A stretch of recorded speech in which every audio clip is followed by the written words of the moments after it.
La cuestión penitenciaria del sexenio de la Restauración 1868-1913 de Fernando Burillo expone parte de la investigación que el historiador turolense lleva a cabo y que ya difundió en una primera obra sobre los sistemas de castigo y penitenciarios de la historia, en los que no se contempló el encierro en cárceles hasta el siglo XIX.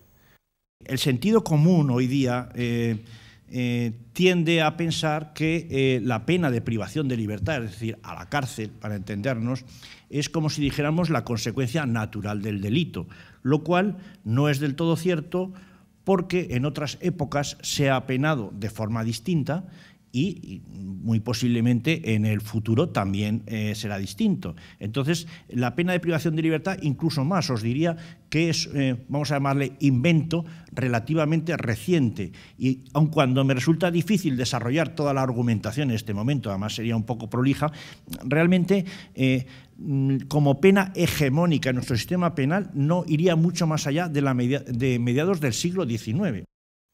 Antes del siglo XIX eran otros los castigos a delincuentes.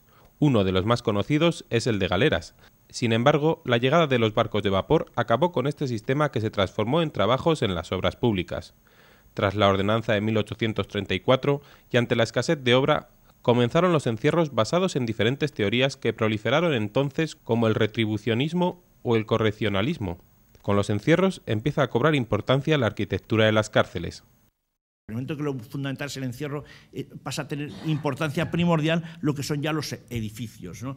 Empiezan con, en teoría, más que en práctica, un tipo de edificio, se llama el tipo de edificio panóptico, que eso viene de Inglaterra y aquí tiene muy escasa aplicación. Es un tipo de edificio como con dos círculos, que el control es muy favorable. Luego existe el edificio celular. El edificio celular es un edificio que se establece con celdas.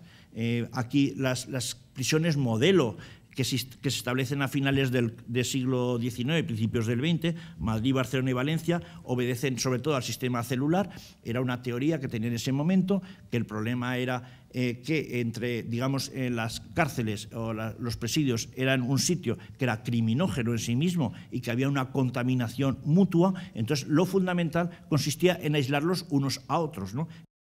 A través de este monográfico, el lector podrá zambullirse a la vez en parte de la historia de España. Es este uno de los atractivos de la obra de Burillo, Funcionario de prisiones.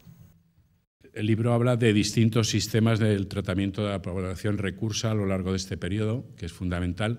Es un libro sobre la historia de España, donde se aprende historia de España, pero circunscrita a lo que trata del régimen penitenciario.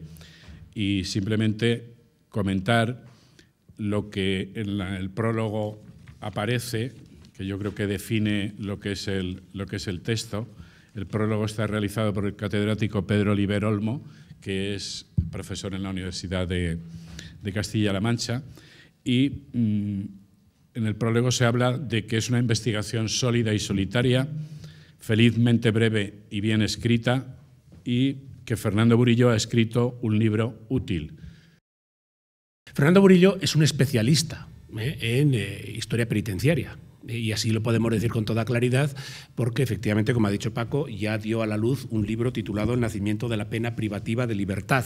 Un libro interesantísimo. Para mí me pareció extraordinario. Es decir, aborda desde la Edad Moderna hasta el inicio del actual, es decir, hasta el sexenio revolucionario de 1868. Fue publicado en Madrid, en la editorial Edarsa.